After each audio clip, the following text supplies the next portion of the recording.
An estimated 35 million people in the U.S. living with chronic idiopathic constipation. Findings from a new survey reveal the real disruptive impact on a patient's life. Joining us now is Dr. William Che. He's going to give us some help to understand this a little bit better. Dr. Che, thank you so much for joining us. Thanks, Alex. Great to be here. Now, Dr. Che, what are some of those key findings that were found in the survey? I think one of the things that really struck me about the survey was how much these patients suffer.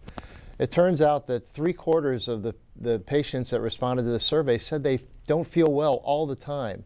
Over 80% said that their constipation significantly disrupted their ability to be able to just conduct their lives. It turned out that on average, constipation patients miss 7 days of work, 5 social events, 4 events with their kids. So this was a tremendously impactful condition that I think people feel very isolated and don't want to talk about. And for that reason, I think most people don't appreciate how much this really affects the patients that suffer with it.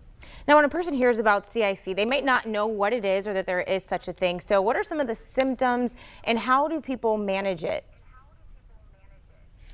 Yeah, I think when people think about constipation, they typically think of not going to the bathroom often enough. And while that's an important component of constipation, patients report a wide range of different kinds of symptoms. Things like straining, hard or lumpy bowel movements, a feeling of incompletely evacuating after a bowel movement. All of these symptoms are very common in patients with chronic constipation.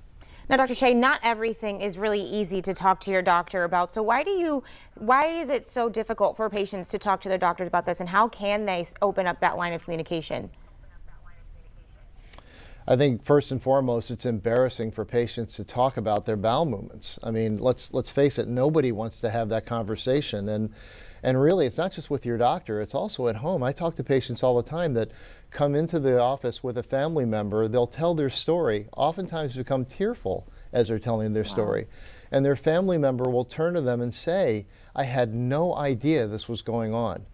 So the first thing to say to patients is don't be afraid to have that conversation with your doctor. They're not necessarily going to bring this up because they have a whole range of different things to talk to you about and to take care of.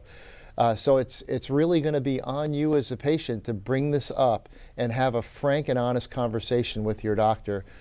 Realize that you might be embarrassed about it, but your doctor won't be. Your doctor will be very used to having this conversation. Such an important conversation to have. So thank you so much, Dr. Che, for giving us all that information today. Thank you, Alex. Take care. Thanks to Shire for sponsoring this segment.